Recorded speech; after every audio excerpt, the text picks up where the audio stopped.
भारतातील सगळ्यात मोठ्या घोटाळ्यापैकी एक घोटाळा म्हणजे चारा घोटाळा, ज्यात लालू प्रसाद यादव यांना न्यायालयाने दोषी ठरवत वेगवेगळ्या प्रकरणात 13.5 वर्षाची सजा दिली आहे।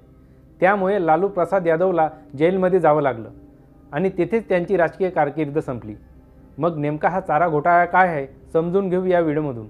जय हिंद। चारा घोटाळा म्हणजे प्राण्यांचा चारा, औषध आणि पशुपालन उपकरणाचा घोटाळा आहे, ज्यात 900 कोटीचा चारा घोटाळा 1996 साली उघडकीस आला। चारा घोटाळा ज्यांनी पुराव्यानिशी समोर आणला ते याचिकाकर्ते सरयू राय हे पुढे जाऊन झारखंडमध्ये मंत्री झाले। चारा घोटाळ्याचे एकूण 6 खटले आहेत। यातील एका खटल्यात 2013 वर्षी लालू प्रसाद यादव यांना 5 वर्षाची शिक्षा झाली आहे। त्यामुळे ते काही काळ निवडणुकीतून दूर झाले। देशात जनावरांच्या चाऱ्याची कमतरता भासल्यामुळे या चारा घोटाळ्याला 1990 साली सुरुवात झाली होती। त्यावेळी लालू प्रसाद यादव बिहारचे मुख्यमंत्री होते।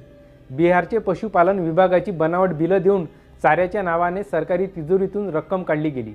यात अधिकारी, कंत्राटदार आणि काही राजकीय नेत्यांचाही हात होता। चारा घोटाळ्यात एकूण 38 आरोपी होते। बिहारची माजी मुख्यमंत्री लालू प्रसाद यादव यांच्यासह माजी मुख्यमंत्री जगन्नाथ मिश्रा, बिहारचे माजी मंत्री विद्यासागर निषाद, पीएसीचे तत्कालीन अध्यक्ष जगदीश शर्मा आणि ध्रुव भगत, आर.के. राणा, 3 IAS अधिकारी फुलचंद सिंह, बेग जुलियस उर्फ महेश प्रसाद आणि S.K. भट्टाचार्य, पशुचिकित्सक डॉक्टर के प्रसाद आणि इतर 4 आरोपींचा समावेश होता। यापैकी 11 जणांचा मृत्यू झाला। 3 जण CBIचे साक्षीदार बनले आणि आपला गुन्हा मान्य केला। त्यानंतर त्या तिघांनाही 2006-07 मध्ये शिक्षा सुनावली गेली। त्यामुळे एकूण 22 आरोपी विरोधात रांची कोर्टात खटला चालवला। आता हा चारा घोटाळा न्यायालयात कसा गेला आणि लालू प्रसाद यादव यांच्यावर गुन्हा कसा सिद्ध झाला ते पाहू।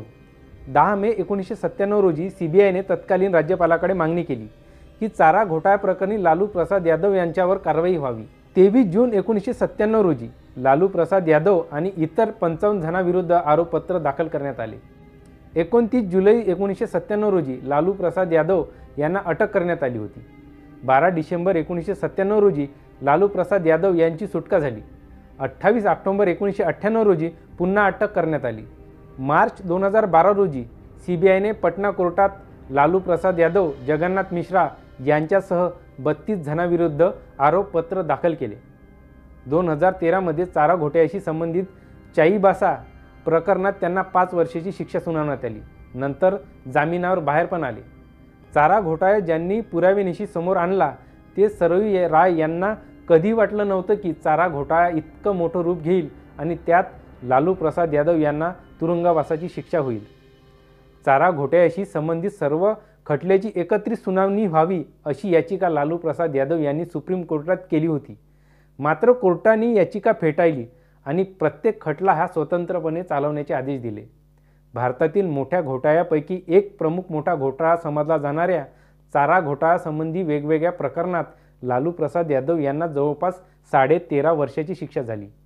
त्यामुळे लालू प्रसाद यादव अधूनमधून जामिनावर बाहेर येत असतात। या सर्व घोटाळ्यामुळे आणि शिक्षेमुळे लालू प्रसाद यादव यांच्या निवडणूक लढवण्यावर बंदी आली। त्यामुळे लालू प्रसाद यादव यांचं राजकीय भविष्य पूर्णतः समाप्त झालं आहे। हा व्हिडिओ आवडला असेल तर लाईक करा आणि आपल्या चॅनलला सबस्क्राईब करा। जय हिंद।